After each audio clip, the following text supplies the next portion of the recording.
Fala pessoal, tudo bem com vocês? Olá, eu, pastor Paulo Borges, aqui estou para fazer mais um vídeo sobre as 7 igrejas do Apocalipse.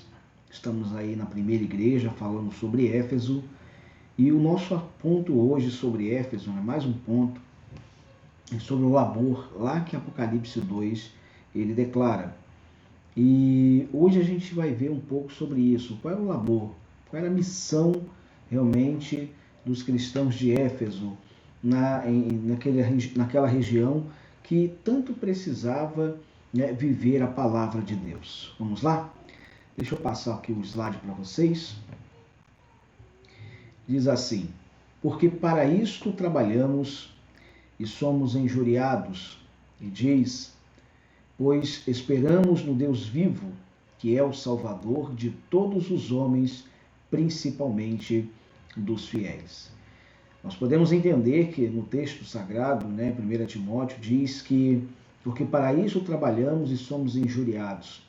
De fato, a igreja, quando ela realmente está trabalhando para o Senhor verdadeiramente, quando a vida desta pessoa está de uma maneira onde ela se posiciona, nas suas convicções, na sua fé em Deus, esta pessoa ela vai crescendo, sem que ela perceba, e esse crescimento ele vem do Senhor. Era muito importante o trabalho que os cristãos de Éfeso faziam para ganhar aquelas pessoas, como já tinha até explicado a vocês, sobre a questão onde aquele lugar, aquela região tinha um comércio muito forte, era um lugar de muita idolatria e aquele lugar precisava verdadeiramente de pessoas que trabalhassem sabendo que seriam perseguidos, sabendo que seriam afrontados por causa da sua fé, de suas convicções. E hoje a gente também precisa fazer a mesma coisa, nós não podemos nos intimidar ou tentar as pessoas nos calarem por aquilo que nós cremos ou falamos. Nós, como igreja do Senhor, nós não podemos nos calar. Devemos estar, de fato, abrindo o coração para que a nossa vida na presença de Deus ela seja de uma forma que faça a diferença. E muitas vezes fazer a diferença, fazer o que é certo, fazer aquilo que realmente agrada a Deus, fará com que muita gente se incomode, principalmente o nosso inimigo, o inimigo de nossas almas, que é Satanás. Nós podemos hoje compreender como ele diz, porque para isso trabalhamos e somos injuriados. Então, quanto mais você verdadeiramente trabalhar de coração a vontade de Deus, mais perseguido você será, mais, afrontado você será. E às vezes essas afrontas começam dentro de nossa própria casa, porque nós estamos buscando fazer aquilo que é a vontade de Deus. E diz, pois esperamos no Deus vivo. Nunca espere recompensas que sejam humanas, nunca espere recompensas que sejam, de alguma maneira, bens nesta vida, porque o maior presente que nós estamos esperando é no Deus vivo. Devemos esperar no Senhor, devemos esperar por Ele, para que Ele venha e opere de uma maneira tremenda e sobrenatural em cada um de nós. Então diz que é o Salvador de todos os homens, principalmente dos fiéis. Cristo é o Salvador. Ele veio para salvar a todos nós, assim como na época a igreja de Éfeso e o povo de Éfeso em si. Mas nós vemos que aqueles que principalmente são fiéis, estes realmente verão, o grande aguardado dia da salvação. Estamos em dias que nós precisamos sim nos precaver na comunhão. Precisamos a cada dia estar colocando a nossa fé em prática na presença de Deus. Devemos buscar mais o Senhor e aprofundar a nossa vida e o nosso conhecimento nele, para que ele venha e nos abençoe de uma forma poderosa em nome de Jesus. Vamos ao próximo slide, continuando o nosso texto aí. E trabalho é esse, ou seja, a missão de todo crente em Jesus é levar as boas novas. Nós vemos que havia uma preocupação da igreja de Éfeso, contribuir para a pregação do evangelho, para as boas novas, aquelas pessoas. Mas você pode observar, como no primeiro vídeo que nós fizemos, foi na parte 1, que ali, o Demétrio ele até se levantou, convocando pessoas para lutar por uma causa, como aprendemos que nem eles mesmos sabiam pelo que estavam lutando. E era uma guerra muito confusa, mas a gente sabe muito bem que espiritualmente a verdadeira guerra era espiritual, a verdadeira guerra era no sentido onde realmente havia uma rivalidade ali, mas a rivalidade maior era da parte daqueles que adoravam Diana ou Artemis, né? Como falava no grego, e a gente precisa se posicionar. Ou seja, o inimigo tenta de todas as maneiras impor, sabe, sua vontade, seus hábitos maléficos, para que a igreja ela seja contaminada e corrompida. Então, nós não podemos nos corromper, nem nos contaminar, devemos estar atentos a cada situação que nos sobrevém ali no dia a dia da nossa vida. Então, abra os seus olhos e não deixe o inimigo roubar de você a tua comunhão. Vamos lá? Injuriados, como a gente viu lá no texto, né? Ele diz, e de todos sereis odiados por causa do meu nome. Isso é fato, meu irmão. Uma pessoa que realmente ela vive na presença de Deus, ela é obediente à verdade, ela tem compromisso com a verdade e ela expõe essa verdade a público, então ela pode ter certeza que ele diz, e de todos sereis odiados por causa do meu nome. Quantas pessoas morreram por causa do nome do Salvador? Quantas pessoas morreram por estar fazendo o que a palavra dele diz? Quantas pessoas foram perseguidas, presas e amarradas pelo mundo afora, sabe, torturadas por causa de Cristo Jesus? Nos dias que nós estamos vivendo, estamos se aproximando momentos que nós também vamos passar por isso. Aqui no Brasil, nós vivemos, né, mais uma tranquilidade, né, nessa questão. Mas em outros países não é bem assim. Por exemplo, né, ali lá no lado asiático, os crentes são extremamente perseguidos. No Oriente Médio, há uma grande perseguição. Na África, há uma perseguição. E nós podemos ver que essa perseguição ela está vindo, ela está chegando, atravessando os continentes e logo, logo vai chegar aqui, sabe, da mesma forma. E nós estamos preparados para viver, sabe, esses dias? Nós, como igreja, estamos prontos para dizer não. Eu não negarei a minha fé a Cristo, eu não vou me render a este mundo, não me prostrarei a Satanás, eu vou viver em Cristo e morrerei por Cristo? Será que estamos prontos para viver tamanha perseguição?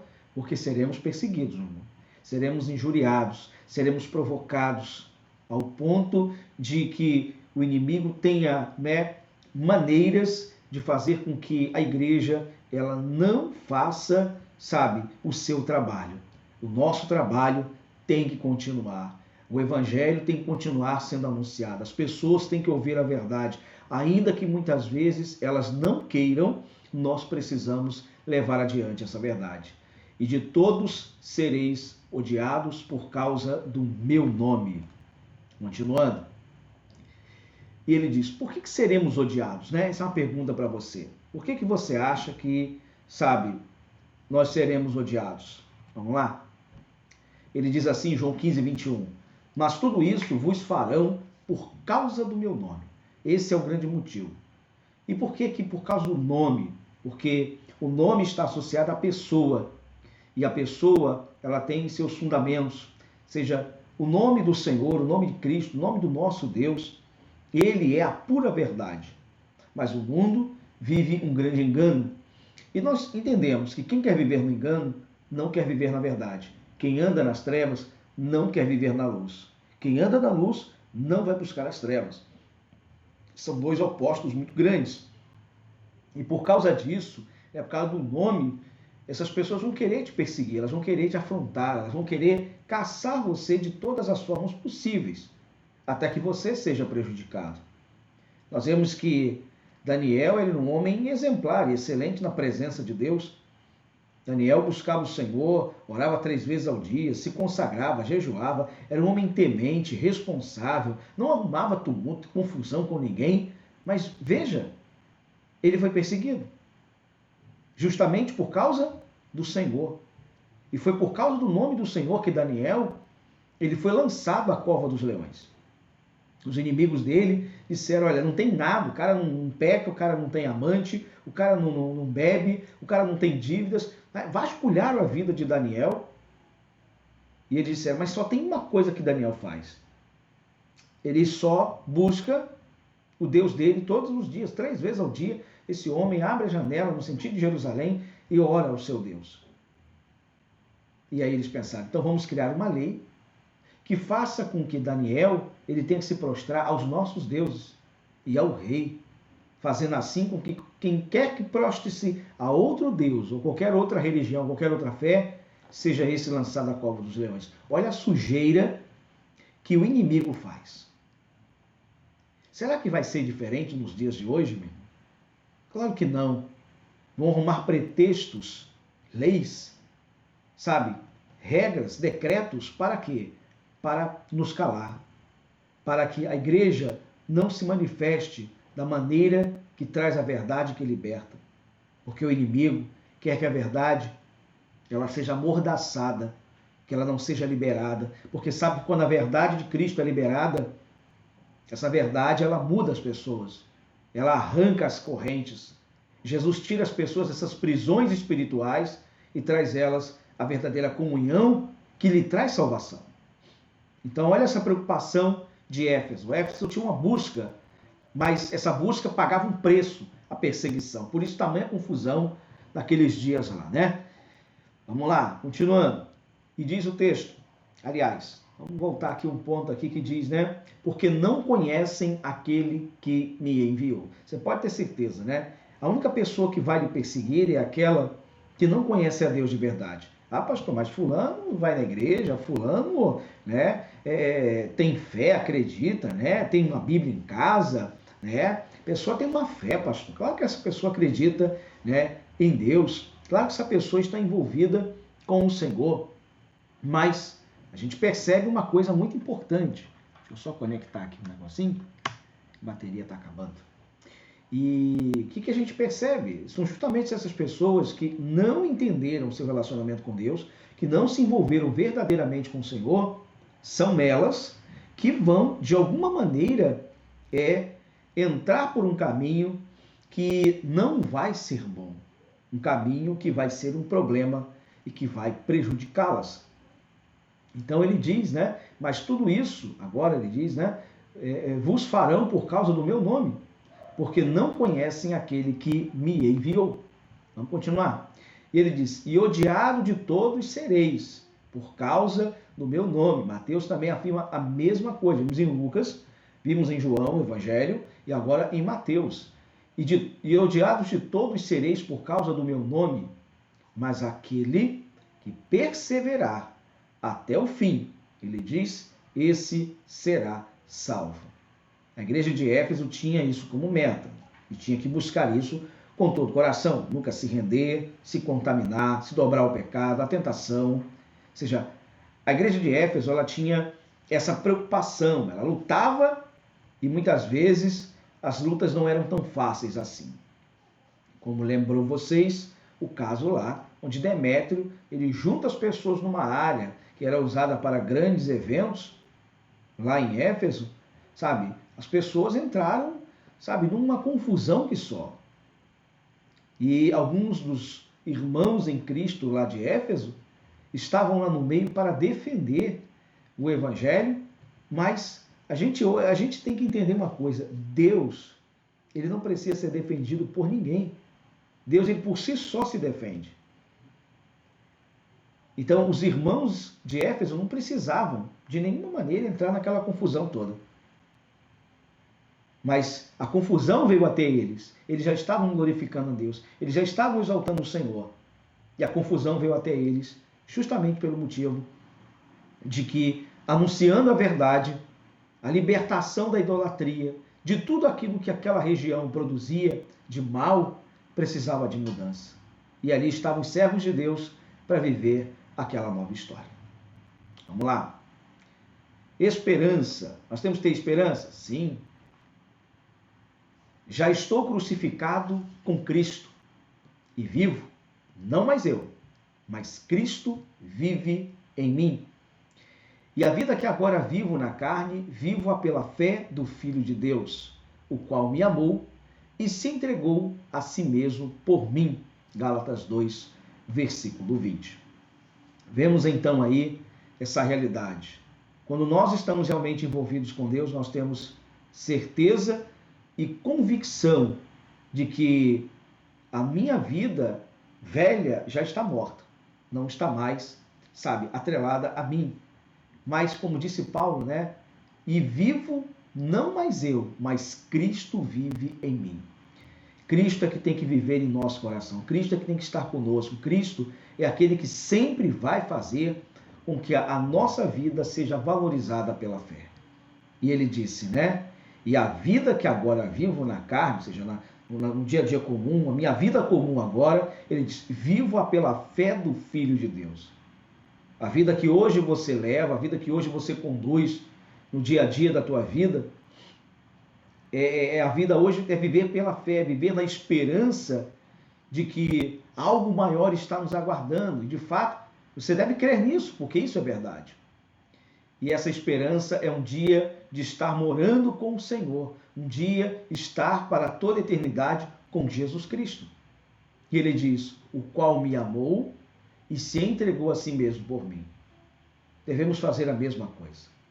Cristo um dia se entregou por nós e hoje é a nossa vez de se entregar à causa do Evangelho.